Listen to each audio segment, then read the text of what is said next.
55 நாளுக்கு பிறகு தலைவர் அவர்களோட மக்கள் சந்திப்பு நிகழ்ச்சி மீண்டும் ஆரம்பிச்சிருக்கு. அதுவும் அறிஞர் அண்ணா அவர்களோட ஊரில் காஞ்சிபுரத்தில் ஆரம்பிச்சிருக்குது.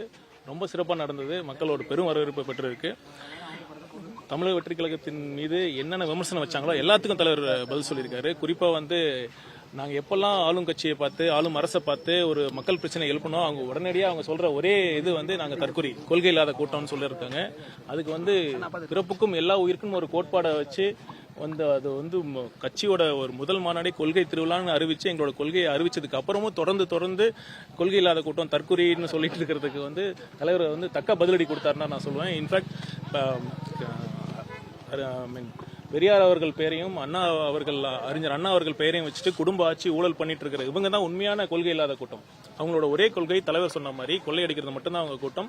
அதை மக்கள் மத்தியில் அது மக்களுக்கே தெரிஞ்சிருக்கு. அதுதான் மக்களோட எண்ணங்களை அவர் ரிஃப்ளெக்ட் பண்ணியிருக்காரு.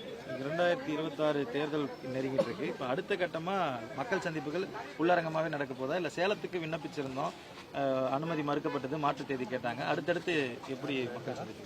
தலைவர் அவர்களோட விருப்பம் மக்கள்கிட்ட போய் அவங்கள பார்க்கணுங்கிறது தான் அவரோட விருப்பமா இருந்தது. இப்போ சேலத்தில் நாங்கள் அனுமதி கேட்டோம், அனுமதி கொடுக்கல. அதுக்கப்புறம் பார்த்தீங்கன்னா இந்த மாதிரி கண்டிஷன்ஸ்லாம் கவர்மெண்ட் கோர்ட்டில் ஒரு எஸ்ஓபிக்கு பண்ணியிருப்பாங்க. நீங்களே உங்களுக்கே தெரியும். 4 வாரம் ஒரு முன்னாடி அனுமதி கேட்கணுங்கிறது ஒரு எப்படி ஒரு அரசியல் கட்சி அதுவும் நாங்கள் 6 மாசம் தேர்தலில் இருக்கிற பொழுது 4 வாரங்களுக்கு முன்னாடியே நீங்க பர்மிஷன் கேட்கணுங்கிறது கண்டிப்பா ஜனநாயக விரோத செயல்.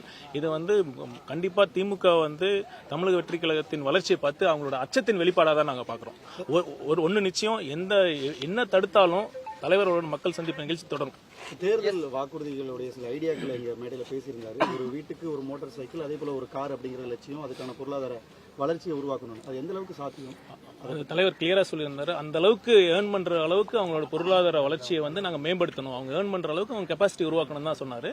அது கண்டிப்பா இந்த பாத்தீங்கன்னா இது வரைக்குமே இன்னும் மக்கள் அது ஏர்ன் பண்ணி கொடுக்கிற அவங்க கெப்பாசிட்டி இல்லாமல் இருக்காங்க. கல்வி இல்லை, சுகாதாரம் போதிய சுகாதாரம் இல்லை. அதெல்லாம் மேம்படுத்தினாலும் அவங்க ஏர்ன் பண்ணிக்கிற கெப்பாசிட்டி வரும். அது ஒரு பாத்தீங்கன்னா ஒரு ஜென்யூன் ரிஃப்ளெக்ட், ஒரு உண்மையான ஒரு மக்களுக்கு வீடுங்கிறது அவங்களோட அடிப்படை பாதுகாப்பை உறுதி செய்யறது. அது கண்டிப்பா ஒரு மக்களால் தேர்ந்தெடுக்கப்பட்ட அரசு அவங்க இல்லாதவங்களுக்கு உறுதி செஞ்சு. தாவேக்காவை சுத்தி தொடர்ந்து இந்த கூட்டணி பேச்சுக்கள் தொடர்ந்து கொண்டே இருக்கு.